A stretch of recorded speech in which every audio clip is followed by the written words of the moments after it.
Salut, c'est Rado, content de vous retrouver pour la mise à jour des analyses techniques du SP500 du Nasdaq et du CAC 40 sur les données journalières et hebdomadaires puisque c'est le week-end.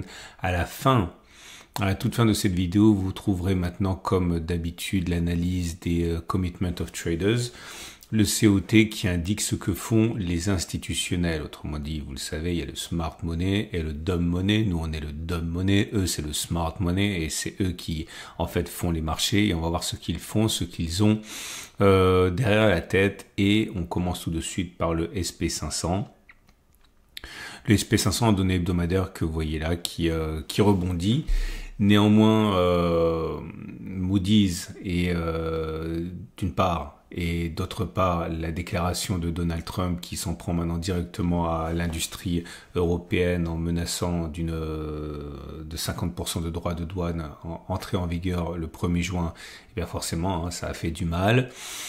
Bon, il n'y a pas que le CAC 40, il n'y a pas non plus que les marchés européens. Apple aussi a été a été menacé de voir 25% de droits de douane sur ses téléphones si c'était pas fabriqué aux États-Unis. Bon, les marchés n'ont pas beaucoup aimé, mais la baisse sur la semaine est assez limitée. Elle se résume à 2,6%. Compte tenu de tout ce qu'on a vécu, c'est peut-être pas si cher payé.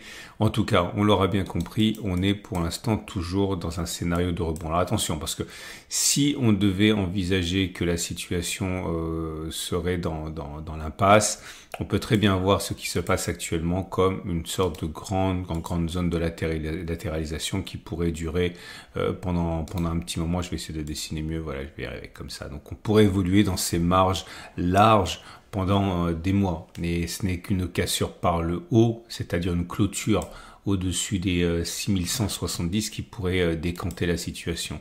Donc dans cette optique-là, et si on considère l'idée d'un trading range, on peut très bien faire des oscillations, et dans les médias, on peut très bien descendre, retester la zone des 5660, 5100.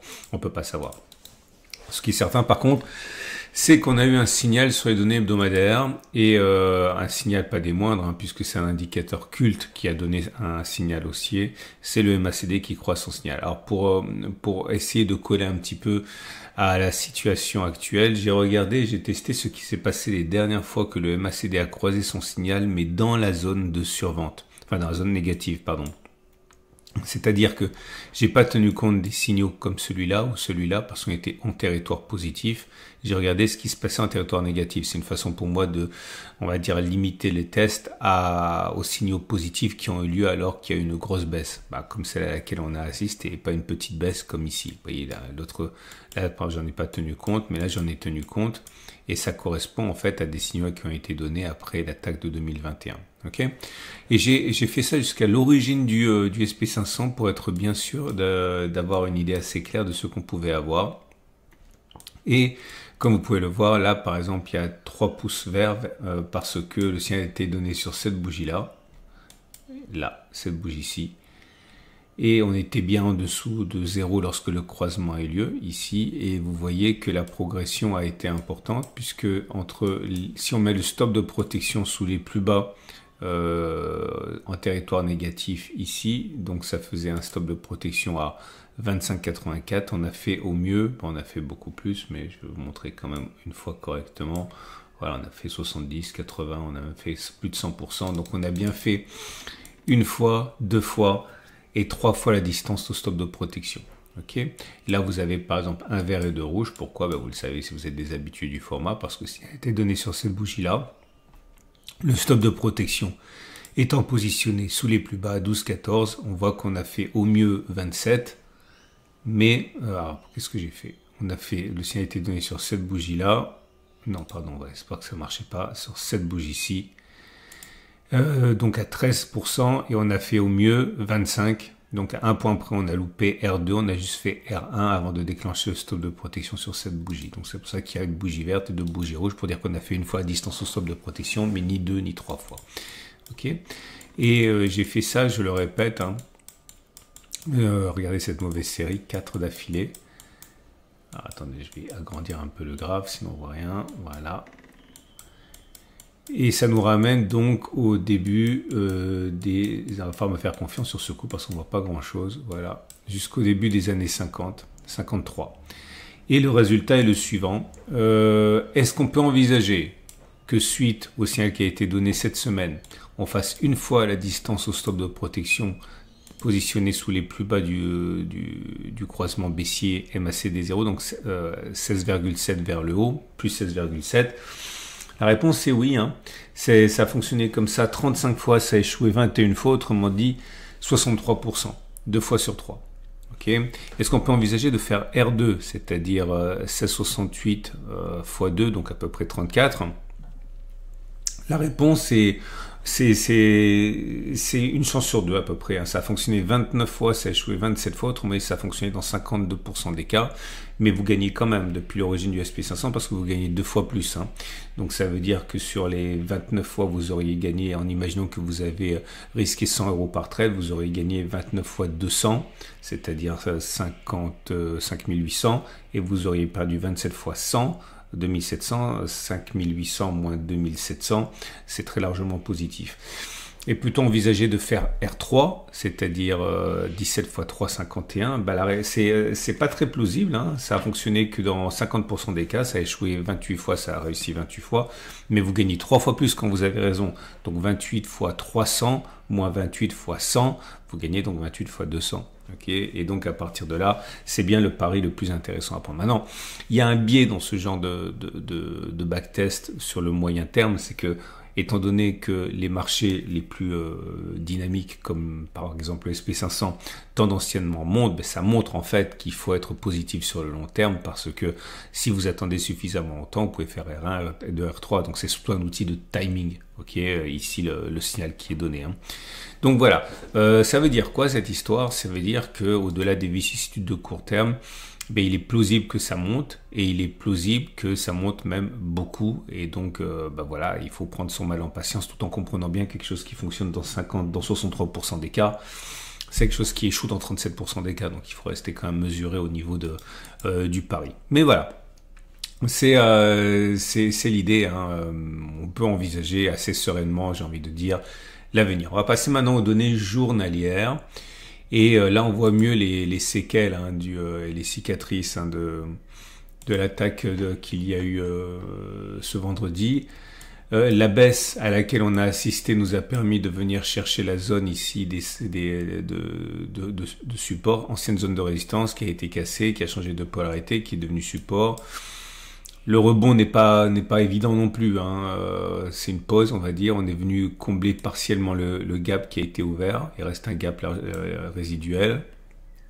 Moi, je pense quand même que viser les 56, 50, 55, 80 pour un repli, ce serait quand même un petit peu plus sain, parce qu'on a quand même pris en ligne droite plus de 20% depuis les plus bas ici, hein, 24%. C'est vraiment une consolidation à minima. Dans ce genre de situation, j'aime bien utiliser les supports en conjonction avec les Fibos. Et vous voyez, si on allait chercher plutôt les 38% de Fibonacci et chercher refuge sur les 56, 50, 55, 80, ça serait quand même un petit peu plus décent, je dirais, compte tenu de la hausse à laquelle on a assisté. Donc, c'est pas mal, mais j'ai envie de dire, peut mieux faire.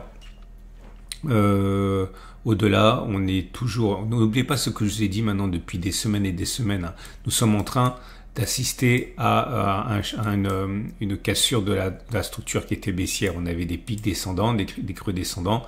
Là, on vient d'inscrire un plus haut, donc on a des pics ascendants, des creux descendants. C'est une tendance qui est neutre. Pour avoir une vraie tendance haussière, il faudrait maintenant, et on retrouve ça sur le Nasdaq et le CAC aussi, hein, eh bien, avoir des pics et des creux qui sont descendants. Vous l'aurez compris, il était écrit que l'on ait cette consolidation à laquelle on assiste, et c'est à condition pour ensuite inscrire un plus haut et se mettre en tendance haussière. Et vous voyez que c'est un mal pour un bien, à condition bien sûr à un moment ou à un autre d'assister à cette baisse et puis un nouveau plus haut, et ça nous mettrait en tendance haussière. Pour l'instant on n'y est pas, mais il ne faut pas voir ce qui se passe actuellement comme quelque chose d'inattendu, de négatif. C'était un passage obligé pour avoir une tendance haussière. Si vous avez un biais haussier, vous l'avez compris, vous pouvez acheter en utilisant pour le moyen long terme ce que je viens de dire. Vous pouvez également attendre que ça consolide un petit peu. Okay. Par exemple, comme j'ai dit là, stop de protection en dessous, pareil sur un rebond, c'est possible. Si vous avez un biais plutôt baissier, bah, vous pouvez totalement parier sur le fait que ce à quoi on assiste actuellement, c'est simplement les prémices d'une grosse baisse et que la terreur Trump va revenir sous les feux du projecteur. Donc, vous pouvez considérer qu'on ne passera jamais les plus hauts parce que la situation elle est trop délétère et parier sur une continuation de la baisse, hein, ça tient aussi. On me demande souvent comment on met un stop de protection. Regardez le format du lundi, préparation de la semaine de trading. J'explique vraiment avec tous les détails comment on met un stop de protection. La prochaine, c'est donc demain. Pensez à regarder si vous ne savez pas mettre un stop de protection.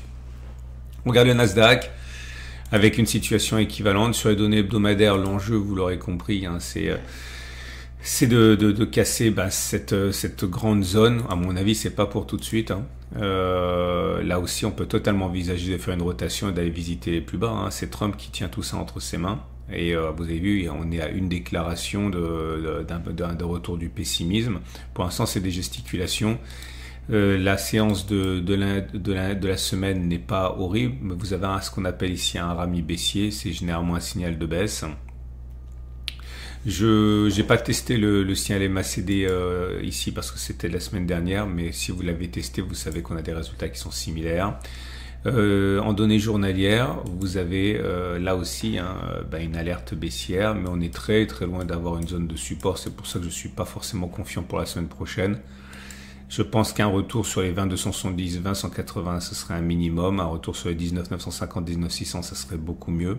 Là aussi, vous retrouvez cette séquence de pics ascendant maintenant et de pics descendants. Il faudrait là aussi donc descendre, repasser au-dessus pour avoir des pics et des creux ascendants. C'est obligatoire, ok, pour avoir une tendance haussière.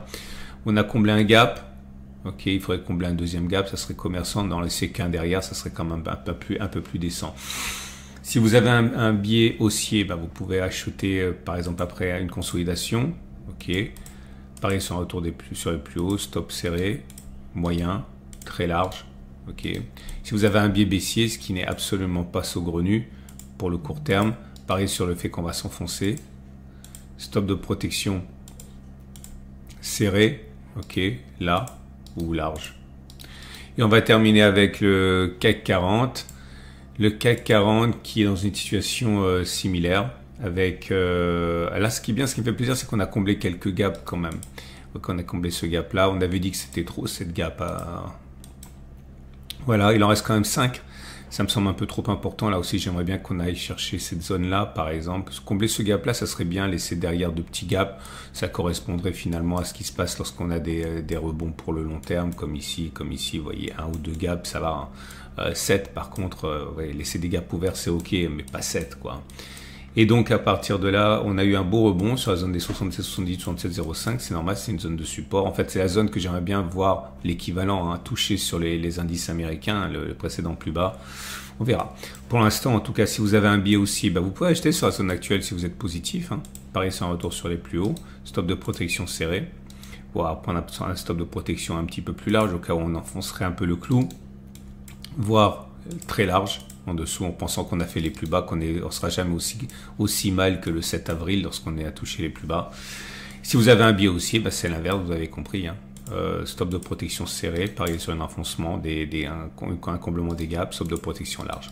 Quant à moi, ça y est, c'est terminé. J'ai été sorti de mon trade. J'avais expliqué que je sortirais si on clôturait en dessous de ces plus bas là. C'était les plus bas de 7800 à peu près. On a clôturé en dessous. On a clôturé à 7739. Donc c'est fini. Le TP2 a été pris sur cette zone là. Donc ça n'a pas aussi bien fait que le trade précédent, puisque le trade précédent j'avais acheté sur les mêmes niveaux, mais j'ai pu faire TP1, TP2, TP3 dans la zone de résistance. Là malheureusement j'ai fait TP1 et puis TP2 juste là, sorti, et puis on n'est pas allé chercher la zone plus haute. Donc pour l'instant je suis flat donc sur le CAC 40. Je vous dirai bien sûr ce que je vais faire bientôt, mais je pense que je vais rentrer par là si on y va. Ok, voilà. Je vais maintenant vous montrer simplement pour mémoire, parce que j'ai envie de vous mettre l'eau à la bouche, le gold. Pourquoi est-ce que je vous mets l'eau à la bouche? Parce que ça consolide, ça pourrait même consolider plus. J'aimerais bien que ça consolide plus. Mais voilà, beaucoup attendaient que ça consolide beaucoup pour acheter. Surveiller le gold, si on va là, ce serait intéressant. Enfin, là, ça serait très intéressant pour acheter. Mais bon, pour l'instant, c'est plutôt la grande forme à ce qui se passe. Il y a une vidéo dédiée que j'ai produite hier. Et Bitcoin, là aussi, j'aime bien Bitcoin cette année. Enfin, j'aime bien Bitcoin depuis des années, mais j'aime bien ce qu'il est en train de faire parce qu'il est en train d'inscrire un record historique. Et voilà, on n'a jamais été plus haut que ça. Si vous voulez rentrer, il y a un format sur Bitcoin qui sort également demain. Ok, donc si vous cherchez à rentrer au meilleur prix, ne loupez pas le format Bitcoin et également le format préparation de la semaine de trading qui sortira demain. Alors, chose promise, chose due, on revient à la lecture des Commitment of Traders. Je vous rappelle, avant de débuter, j'ai enlevé mon visage parce que sinon on voit pas bien les chiffres, que ce n'est pas un outil de timing, c'est un outil de sentiment. C'est-à-dire que, je l'ai déjà expliqué, mais c'est extrêmement retardé. Les chiffres ont été délivrés le vendredi. Pour des déclarations qui ont été faites le mardi. Autrement dit, ce qui se passe ici correspond aux agissements des traders professionnels sur une période comprise entre le 14 et le 19 globalement. Le 14, le 19, le 14, 20, bref, ça remonte à entre 10 et 6 jours, quoi. Hein. Donc, c'est pas un outil de timing. Quand je dis quelque chose, il faut pas le prendre comme un signal de quoi que ce soit d'autre qu'un signal de sentiment, ok? Et juste pour vous montrer, mais je le ferai pas à chaque fois parce que ça va être trop long, mais pour vous rappeler simplement ce que on disait la semaine dernière dans la précédente lecture des cotes, eh bien, on avait la chose suivante au niveau du SP500. On avait constaté une très forte augmentation des shorts et une petite augmentation des longs du côté des hedge funds. Autrement dit, ça n'a pas surpris tout le monde, hein, ce qui s'est passé cette semaine, notamment du côté des hedge funds. Par contre, les gérants de fonds traditionnels, hein, qui sont plus long terme, eux avaient augmenté les longs et baissé les shorts. Autrement dit, eux ne s'attendaient peut-être pas à ce qui s'est passé actuellement, et on voit bien que les hedge funds sont beaucoup plus axés court terme, hein, que les gestionnaires de fonds, et en tout état de cause ils étaient dans le bon sens. Et si on regarde ce qui se passe au niveau du Nasdaq par rapport à ce que je disais la semaine dernière, c'est la même chose. Je vais le retrouver, voilà.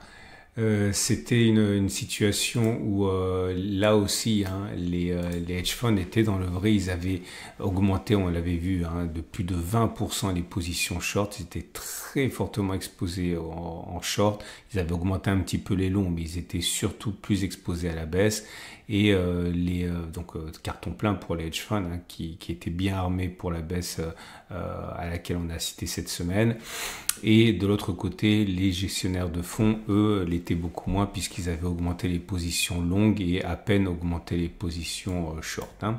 Donc tout ça simplement pour faire un rappel de ce qu'on a dit la semaine dernière. Donc maintenant, on va attaquer les statistiques de Commitment of Traders de cette semaine. Situation aussi assez intéressante. On va regarder d'abord ce qu'ont fait les gestionnaires de fonds. Les gestionnaires de fonds, sur la semaine considérée, ont un petit peu augmenté les longs et beaucoup réduit les shorts. Ils ont augmenté les longs de 1% et ils ont réduit les shorts de 2,5%. Autrement dit, ils ont augmenté de 10 300 le nombre de contrats longs, ils ont réduit de 6 370 le nombre de contrats short. Autrement dit, s'il faut essayer de trouver un sentiment pour l'horizon de temps qui est le leur, eh bien, ils n'ont pas vraiment de conviction haussière puisque les positions longues ont à peine bougé. Par contre, en réduisant 2,5 fois plus les positions short en pourcentage, eh bien, on a le sentiment qu'ils pensent que le pire est derrière nous et qu'ils ont besoin de moins se couvrir. Okay. Par contre, du côté des hedge funds, c'est un autre sentiment. On voit qu'ils ont réduit de 9 940 le nombre de contrats longs et ils ont laissé le nombre de contrats short inchangé. Autrement dit, si on veut faire un bilan, c'est un petit peu à l'inverse, j'ai envie de dire. Ils ont perdu de la conviction haussière, mais ils n'ont pas forcément de conviction baissière supplémentaire. Ça, évidemment, c'était avant l'attaque de vendredi, avant ce qu'a dit Trump. Vous l'avez bien compris. Hein. Ça sera intéressant de suivre les cotes la semaine prochaine, justement. Mais s'il faut caricaturer, ils pensent que on est monté peut-être un petit peu vite. Là, ça ne veut pas dire qu'on va baisser, mais on est monté un petit peu vite et on va prendre des profits sur les longs. Voilà comment il faut le prendre.